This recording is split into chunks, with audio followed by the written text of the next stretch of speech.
Yo tout le monde, bonjour à tous. Ça fait longtemps parce que j'ai pas passé de vidéo la semaine dernière. Enfin la semaine dernière, c'est ça la semaine dernière. Parce qu'en fait la semaine dernière, on est parti à San Francisco. Bon, je vous explique le topo. Pourquoi est-ce qu'on est parti à San Francisco? Comment ça se fait? C'est vrai. J'ai été contacté par une agence pour en fait produire une pub. En fait, on est parti à San Francisco pendant 2 jours et on devait filmer notre séjour. Et surtout, voilà, filmer l'avion, filmer notre voyage, expliquer des trucs. C'était hyper cool. Surtout que j'avais le droit de prendre quelqu'un avec moi pour me filmer en mode c'est mon caméraman. Donc évidemment, qui est venu avec moi, le fameux Ho, évidemment. Je veux dire, c'est le gars sûr. Donc on fait nos valises. Le truc c'est qu'on a été prévenu genre même pas une semaine à l'avance. On fait nos valises, on part, c'est tout, c'est trop top. On filme l'embarquement et on a eu surtout le privilège de monter dans l'avion avant tout le monde pour filmer des plans. Première fois que je faisais ça, je veux dire, on était sur le tarmac avec les équipes techniques, avec les équipes de sécurité et tout. C'était super, l'avion était vide, c'était un peu bizarre de voir ça parce que c'est un peu en mode on dirait que l'avion vient d'atterrir et tout le monde est sorti et que toi t'es le dernier, mais pas du tout, nous étions les premiers.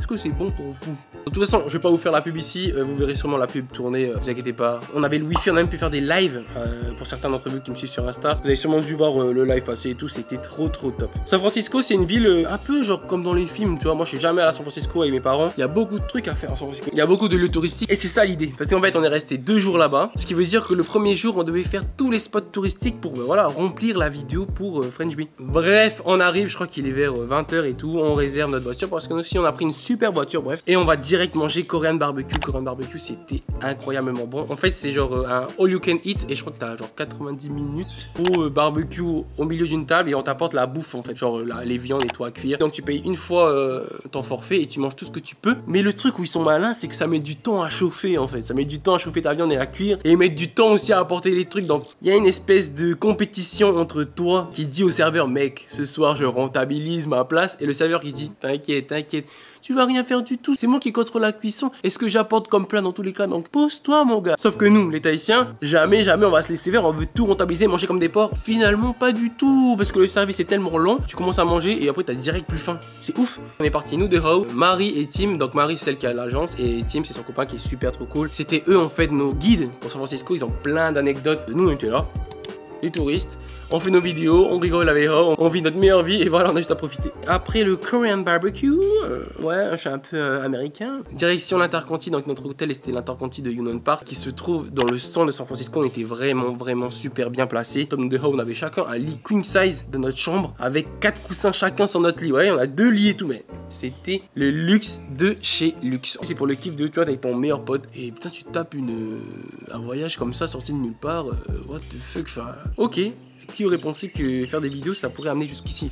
Je rappelle que ça part d'une application gratuite. Ça part de TikTok en mode je fais des vidéos sur le lait de coco et voilà. Bref, le réveil, le jour 1, le jour fatidique. Parce qu'aujourd'hui, le jour 1, ça va être la journée la plus sportive. On va faire tous les spots touristiques de SF en une journée. Quand on se réveille, super bonne surprise. Le petit déjeuner est... Maman, le petit déjeuner, c'est l'une des premières fois où j'ai vraiment apprécié manger mon petit déj. Oh, le scooter qui passe.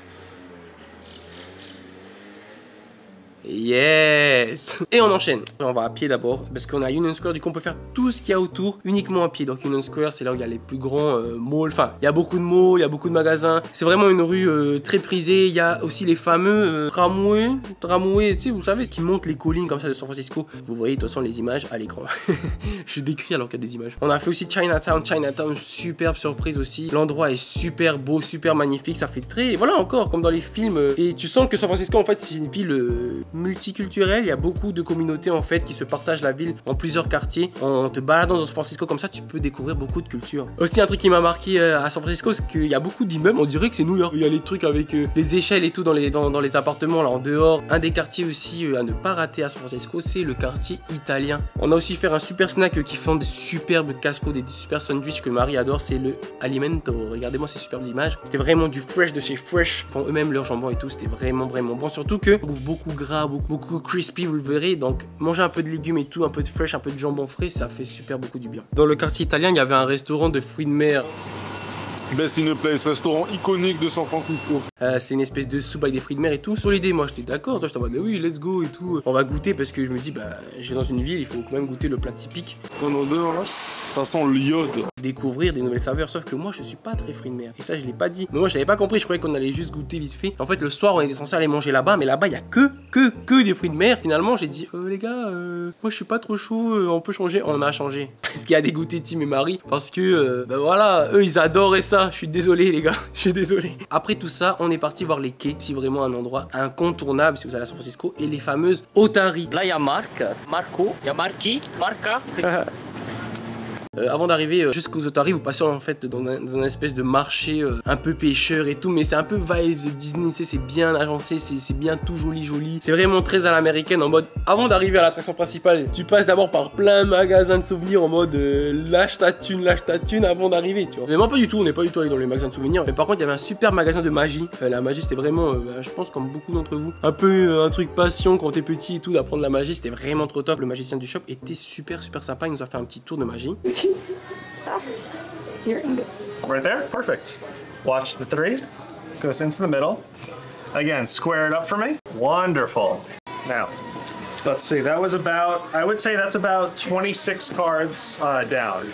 So, Mary, I'm actually going to give you the ability. You can actually cut exactly 26 cards right down to your card, the 3 of spades. Would you believe me if I said you could do that? No. No? You gotta have faith, okay? So 2 fingers just like this, you're gonna grab. I guarantee you're gonna cut exactly 26 right to the 3 of spades. Okay.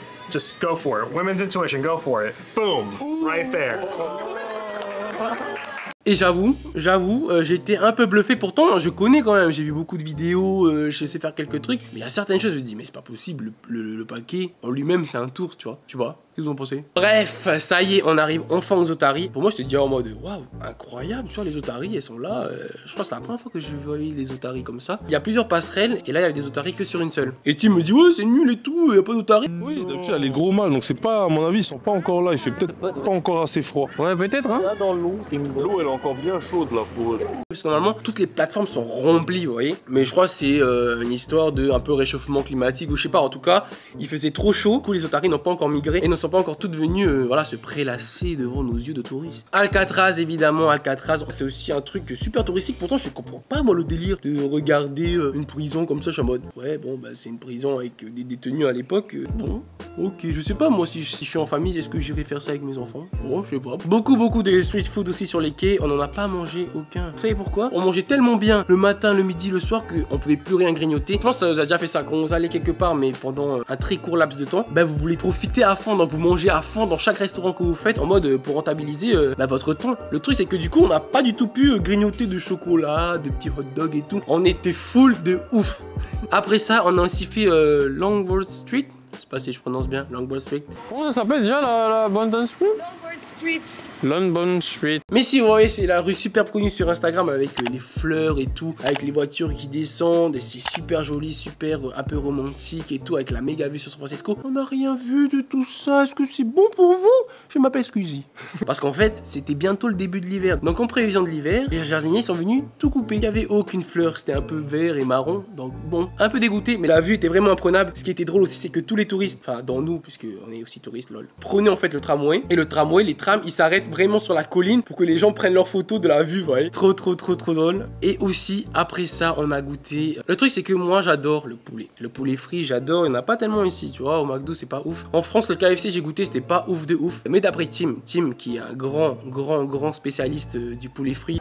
Popeye, ils ont un truc qui est bien à eux, c'est qu'ils font, en 2 fois. C'est-à-dire qu'ils ont le poulet cru. Ils le trempent la première fois dans une pâte assez liquide. C'est un mélange d'œufs, d'eau et de farine pour que ça stick bien. Et après, ils font leur dry coating là, dans la panure. Donc ils frissent. C'est t'as une panure bien épaisse, bien croustillante et avec un seasoning un peu cajun. C'est vraiment le fried chicken de Louisiane, quoi. Je conseille Popeyes. Ouais.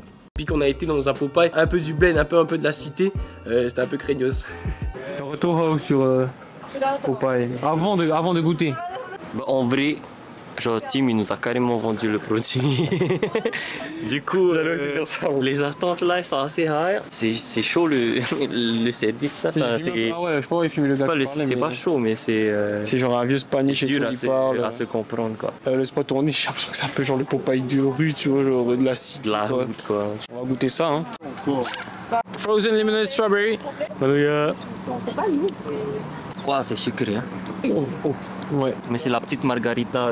Ah ouais, moi aussi c'est bon. Margarita. Moi c'est margarita, ouais. Margarita. Topa fraise. Topa. surtout pas culotte. Ok, dégustation, les sandwichs de Popeye. Putain, cette vidéo de dégustation magnifique quand même. Bon, check. On est là, bro. Elle est quand même bon, hein.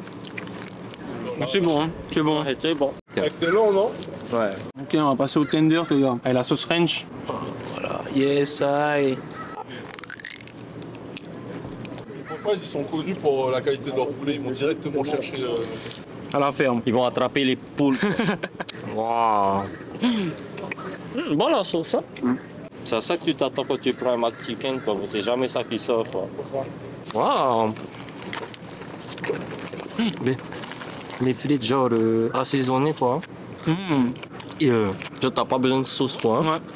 Alors, Bref, Popeye, je valide, on valide team. Tu es vraiment le meilleur des guides, le meilleur des spécialistes pour les fruits. Ça, on peut pas te l'enlever. Et bien sûr, on ne pouvait pas finir cette journée sans passer au Golden Bridge, les gars. Ça fait super bizarre en fait de le voir en vrai. Quand tu te retrouves devant, on dirait c'est un super fond d'écran, un super fond vert qu'on tire et t'es là. Mais ça semble presque irréel, genre. C'est vraiment immense. Et le nombre de câbles utilisés pour faire le Golden Gate, ça fait plusieurs fois le tour de la Terre. Quoi? Ouais, oui. Eh oui, avec les cordages et tout, la Terre, elle fait à peu près 30 km de tour, 30 000 km de tour. Et là-dedans, il y en a pour je sais plus combien de dizaines et de dizaines de milliers de kilomètres de câbles, tressés entre eux et compagnie. Quoi? C'est-à-dire que si tu déplies tous les câbles du Golden Gate, tu peux faire plusieurs fois le tour de la Terre.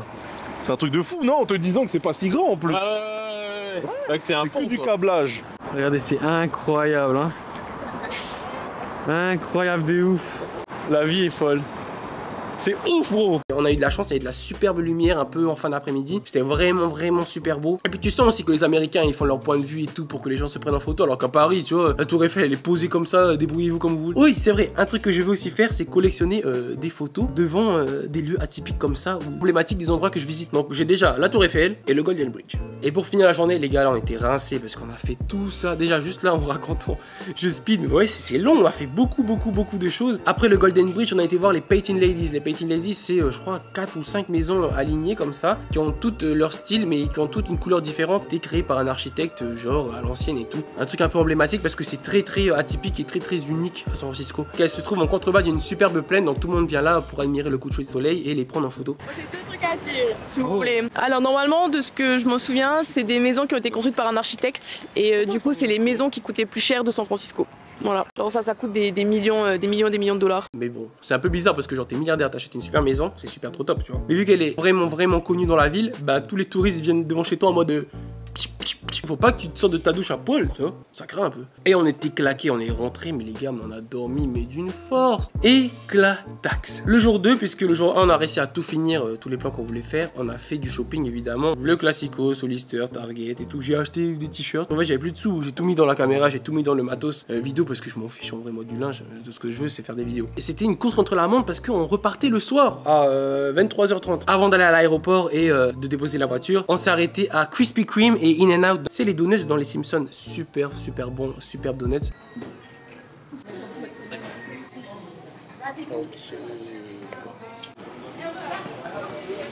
Le In-N-Out, vraiment très connu ici, vraiment trop bon. Non, sans oignon. Animal fried pork bacon. We guys eating here? Thank you. Thank you. Look, my boy. Let's go. Et voilà les gars, on est dans le rush. Il s'est passé une dinguerie, les gars. Une dinguerie qu'on n'a pas prévue. Je vous explique. On rentre à l'hôtel, on se dit bah c'est bon, on fait nos valises, on est dans les temps. On prenait notre avion à 23h30, il est 21h. On part et tout, pas de problème, on dépose la voiture, on sort nos valises, tout est cool. Évidemment, il y a le petit stress de est-ce que j'ai pas oublié des affaires à l'hôtel, est-ce que j'ai bien tout mis, est-ce que... Bref, tout va bien. On arrive à l'enregistrement, il n'y a pas notre guichet. C'est bizarre. Bizarre, pourtant ça va, on avance, hein. Notre vol c'est à 23h30, on a le temps. Et en fait, les gars, pour la première fois de ma vie, j'ai raté un vol. on était passé en heure d'hiver. En fait, c'était 1 heure au moins, mais sauf qu'on n'a pas du tout prévu ça. On se disait, ouais, c'est bon, 23h30. Pas du tout, pas du tout. On est arrivé en retard. Les gars, la première fois de ma vie que j'ai raté un vol. En plus, je me disais, dans les films, quand je voyais les gens rater leur vol et tout, ou même j'ai des amis qui ont déjà raté des vols, je me disais, mais attends, mais comment ils font pour rater des vols? Faut vraiment être nul pour rater son vol. Tu te pointes juste à l'avance, tu prévois tes trucs. En plus, généralement, quand tu prévois un voyage, t'as économisé, tu vois. T'es super un peu psycho sur les horaires, tu regardes bien, ok, je suis à l'heure et tout, j'ai tout ce qu'il me faut. Moi, je suis comme ça, mes parents sont comme ça, on arrive à l'aéroport 3 heures avant, au cas où, machin. En plus, la douane et tout ça, l'aéroport, ça peut être un peu stressant. Et j'ai raté mon vol. Pour la première fois de ma vie, c'était drôle. Enfin, c'était drôle. Valait mieux le prendre avec humour parce que voilà, en vrai, on est entre jeunes, ça va. On a pu prendre un autre vol le lendemain. C'est pas un souci en soi, c'est juste, voilà, ça fait un peu chier. Mais je pense que si t'es en famille, avec des enfants par exemple, et que t'as tout claqué dans le voyage, tu vois, t'as tout mis. Vos valises, elles sont pleines à craquer. Laisse tomber, mon gars. Tu rates ton vol, mais tu pleures de ouf. Bref, on a relativisé et on a pu repartir. Que si j'avais raté mon vol avec mes parents, je sais pas si ça aurait été la même ambiance, tu vois. San Francisco, superbe expérience, même de vie, tu vois. Et au-delà de San Francisco et de partir, je me dis, j'adore vraiment ça, faire des vidéos. Il y a des nouveaux métiers comme ça qui s'ouvrent dans notre monde aujourd'hui, et même pour le futur, tu vois. Là, je me suis rendu compte, putain, mais c'est ça que je veux faire en fait. Faire des vidéos de ouf, et partir, voyager, faire ce qui me plaît en fait, vivre de ma passion. Ça fait un peu cliché de dire vivre de ma passion, mais je crois que c'est ma passion en vrai. Faire des vidéos, et c'est cool de ouf. Et ça, tout ça, c'est aussi grâce à vous, les gars. Donc merci de vous abonner et tout. Je me dis aussi que si on arrive à être une commu de plus en plus grosse sur YouTube, on pourra encore faire des projets encore plus fous ensemble. Ça a été vraiment trop top. Donc merci à vous, merci la vie, merci les énergies. Et c'était tout pour moi, j'espère que cette vidéo vous a plu. Dites-moi si ce genre de format vous plaît. Voilà, abonnez-vous, partagez la chaîne. Merci encore pour votre soutien. On se dit à la semaine prochaine. Ouais. À toutes.